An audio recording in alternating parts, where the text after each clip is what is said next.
کفر اور شرک کی ابتدا کیسے ہوئی؟ کفر اتنا بڑا جرم ہے کہ جو آدمی کافر ہو کے مرے گا وہ ہمیشہ جہنم میں رہے گا، اور جو مشرک ہو کے مرے گا وہ بھی ہمیشہ جہنم میں رہے گا۔ تو یہ اتنے بڑے جرم ہیں، لیکن ان کی ابتدا ایک معمولی سے گناہ سے ہوئی، بلکہ ایک ایسے کام سے ہوئی جو بظاہر اچھا تھا۔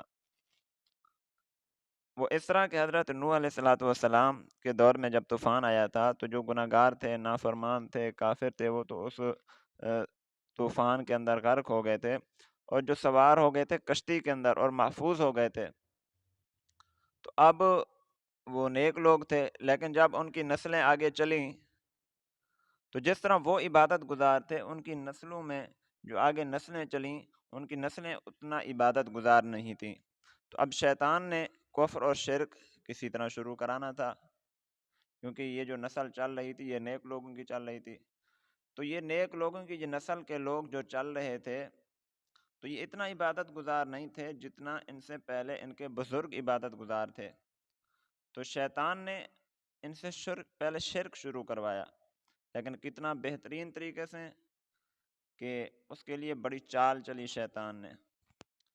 ان سے شیطان ملا انسانی شکل میں آ کر، اور ان کو کہا کہ دیکھو جس طرح تم عبادت کرتے ہو سستی کے ساتھ، تم سے پہلے بزرگ اتنا سستی کے ساتھ عبادت نہیں کرتے تھے۔ تمہارے بزرگ ایک تو عبادت زیادہ کرتے تھے اور چاق و چوبند ہو کر عبادت کرتے تھے، لہذا تمہیں بھی عبادت بہت زیادہ کرنی چاہیے اور چستی کے ساتھ کرنی چاہیے۔ اور اس کا طریقہ کار اب کیا ہوگا؟ تو شیطان نے ان کو یہ تجویز دی کہ تم اپنے بزرگ جو ہیں تمہارے، ان کی تصویریں بناؤ، پتھروں کی مورتیاں بناؤ، اور ان کو اپنے عبادت خانے میں اپنے سامنے رکھ دو۔ تو جب تم عبادت خانوں میں آؤ گے عبادت کرنے کے لیے تو ان تصویروں اور مورتیوں کو دیکھو گے تو تمہیں جو ہے ترغیب ہوگی، تم جب تمہارے بزرگوں کی تصویریں سامنے ہوگی تو ان کو دیکھو گے تو تمہیں بھی رغبت ہوگی کہ ہم بھی ان کی طرح عبادت زیادہ کریں۔ شیطان نے پتھروں کی مورتیاں ان سے بنوا کر ان کی عبادت خانوں میں رکھوا دیں۔ اب کافی عرصہ چلتا رہا ایسے، وہ آتے اپنے بزرگوں کی تصویریں مورتیاں دیکھتے، عبادت ذوق و شوق سے کرتے، لیکن یہ چونکہ طریقہ غلط تھا تو اس کے ظاہر نتائج بھی غلط ہونے تھے۔ اس لیے وقت گزرنے کے ساتھ ساتھ جب ان کی آگے نسلیں آئیں تو ان کو شیطان نے شرک میں مبتلا کیا، اور چال یہ چلی کہ ان کو کہا کہ تمہاری سب دعائیں قبول کیوں نہیں ہوتی؟ یہ تو اب بھی ہے کہ چاہے انسان جتنا بھی نیک ہو، جو بھی دعا کرے، وہ کچھ دعائیں قبول ہوتی ہیں، کچھ نہیں ہوتی ہیں، اس لیے کہ دعا نام ہے التجا اور عرض کا جو ہم اللہ کی بارگاہ میں کرتے ہیں۔ اب اللہ تبارک و تعالیٰ کی ذات غنی ہے، بادشاہ ذات ہے، وہ کچھ دعائیں قبول کر لیں نہ کر لیں ان سے تو پوچھنے والا تو کوئی نہیں ہے۔ تو جس طرح ہماری کچھ دعائیں قبول ہوتی ہیں کچھ نہیں ہوتی، تو اس طرح ان لوگوں کی بھی کچھ دعائیں قبول ہوتی تھیں کچھ نہیں ہوتی، لیکن شیطان نے ان کو یہ پٹی پڑھائی کہ تمہاری دعائیں اس لیے قبول نہیں ہوتی کہ تم اپنے بزرگوں کے نقش قدم سے ہٹ گئے ہو۔ تمہارے بزرگوں کا طریقہ یہ تھا کہ یہ جو تمہاری عبادت گاہوں میں یہ جو مورتیاں رکھی ہوئی ہیں، تمہارے بزرگ اور تمہارے بڑے رات کو اٹھ کر ان مورتیوں کی عبادت کرتے تھے، ان کے سامنے ہاتھ جوڑتے تھے، ان کی منت مانتے تھے، نذر و نیاز کرتے تھے۔ تو تم بھی اگر ویسے ہی کرو گے تو تمہاری دعائیں قبول ہوگی، ورنہ نہیں۔ اب لوگوں نے شیطان کی بات میں آ کر یہ کام کرنا شروع کر دیا، اور پھر دعائیں مانگنا شروع کر دیں، اور رات کو ان بتوں اور مورتیوں کے سامنے سجدے کرنے لگے، ان کے سامنے ہاتھ جوڑنے لگے۔ تو اب کام تو ویسے ہی آدمی کے ہو جاتے ہیں، اب ان مورتیوں کے سامنے آ کر کوئی دعا مانگے یا اپنے کام کی عرض کرے تو وہ بھی ان کاموں میں سے بھی کچھ ہو جاتا ہے، کچھ نہیں بھی ہوتے۔ تو جو کام ان کے ہونے لگے، انہوں نے ان کاموں کو پکڑ کر مشہور کر دیا کہ ہم نے جب یہ طریقہ اختیار کیا کہ رات کو اٹھ کر ان مورتیوں کے سامنے عبادت کرتے ہیں تو ہمارے کام بننے لگے ہیں۔ تو جب یہ بات انہوں نے معاشرے میں مشہور کر دی تو یہاں سے شرک کی ابتدا ہوئی کہ پہلے سجدہ صرف اللہ کو ہوتا تھا، اب جو ہے ان مورتیوں کو بھی ہونے لگا۔ پہلے دعا صرف اللہ تعالیٰ کے سامنے مانگی جاتی تھی، اب ان مورتیوں کے سامنے بھی ہاتھ اٹھائے جانے لگے۔ پہلے منت سماجت لوگ صرف اللہ کی کرتے تھے، اب ان کی بھی کرنے لگے۔ تو یہاں سے ابتدا ہوئی شرک کی۔ تو دیکھیں شیطان نے کتنا باریک بینی کے ساتھ ایک اچھے کام کو زہر کر کے شرک کی ابتدا کرائی. اسی لیے کہتے ہیں کہ بعض دفعہ چھوٹا گناہ، معمولی گناہ بھی بڑے گناہ کا سبب بن جاتا ہے. تو اس لیے ہمیشہ اپنے بزرگوں، نیک اعمال بھی کرنے ہونا تو وہ بھی اپنے بزرگوں کی رہنمائی میں کریں، ان سے پوچھ کر کریں. اس لیے کہ آج تو آپ کی نیت اچھی ہے اور آپ وہ عمل کر رہے ہیں، لیکن اس عمل کا نتیجہ آگے آنے والے زمانے میں کیا ہونے والا ہے، کیا نتیجہ نکلنے والا ہے، اس کو بڑے لوگ ہی اپنی بڑی نظر سے سمجھتے ہیں. تو اس لیے اپنے بزرگوں کی رہنمائی میں چلیں.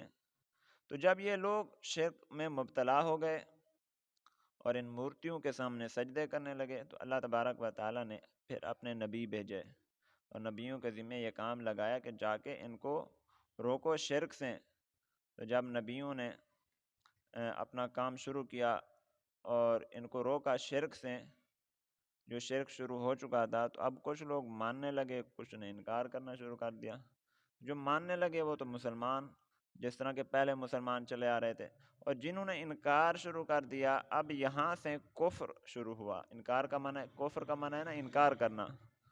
تو اب نبیوں کی اس دعوت پر جن لوگوں نے انکار کرنا شروع کر دیا، تو یہاں سے کفر شروع ہو گیا.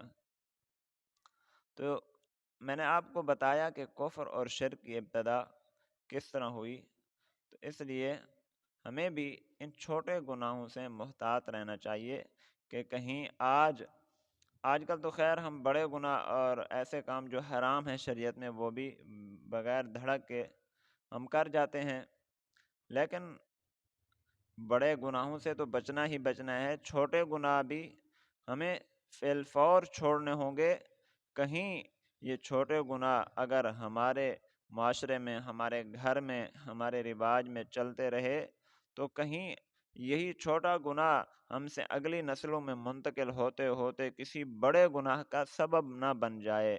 اگر یہی چھوٹا گناہ ہمارے گھر میں، ہمارے رسم و رواج میں، ہمارے معاشرے میں چلتا رہا اور آگے ہماری آنے والی نسلوں کے لیے کسی بڑے گناہ کا سبب بن گیا، تو ہماری نسلیں تو تباہ و برباد ہو جائیں گی. پھر قبر میں عذاب ہوگا، پھر جہنم کا عذاب، پھر محشر میں عذاب، قیامت کے دن کی رسوائی. اللہ تبارک و تعالی ہمیں ان چیزوں سے بچائے، اللہ کی پناہ. اللہ چھوٹے گناہ سے بھی بچائے، بڑے سے بچائے. اور دوسرا سبق ہمیں یہ حاصل ہوا کہ ہمیں ہر وقت شیطان کے چکروں سے پناہ مانگنی چاہیے. اس کے لیے رسول پاک صلی اللہ علیہ وسلم نے بہترین دعا سکھلائی ہے: اللہم انا نعوذ بک من ہمزات الشیاطین ونعوذ بک ربی ان یحضرون. اے اللہ، ہم شیطان کے چکروں سے پناہ مانگتے ہیں اور اس بات سے کہ وہ ہمارے پاس حاضر ہوں. یعنی شیطان کے قرب سے بھی پناہ مانگی جا رہی ہے. تو یہ دعا ہم خود بھی سیکھیں، خود بھی کریں اور اپنے بچوں کو بھی سکھائیں اور ان سے کرائیں کہ ہم بھی اور ہماری نسلیں بھی شیطان سے محفوظ رہیں. تو اللہ تبارک و تعالی جو ہے ہمیں ان خرافات سے محفوظ رہنے کی توفیق نصیب فرمائے. اسی لیے جب ہم قرآن پڑھتے ہیں تو قرآن پاک سراسر ہدایت ہے، لیکن پھر بھی قرآن پڑھنے سے پہلے ہمیں حکم ہے کہ اعوذ باللہ من الشیطان الرجیم پڑھ لیا کریں. اس میں کیا حکمت ہے؟ اس میں حکمت یہی ہے کہ بعض دفعہ شیطان اچھی چیزیں دکھلا کر انسان کو گمراہ کرتا ہے. تو قرآن تو سارا خیر ہی خیر ہے، تو قرآن کا کوئی ایسا واقعہ شیطان ہمیں دکھلا کر جو ہمیں اس وقت کامل طریقے سے سمجھ نہ آئے، تو ہمیں کسی برائی کی طرف یا بد عقیدگی کی طرف ہمیں نہ لے جائے شیطان. تو اس لیے قرآن پاک کی تلاوت کرنے سے پہلے ہمیں شیطان سے پناہ مانگنے کا حکم دیا گیا ہے.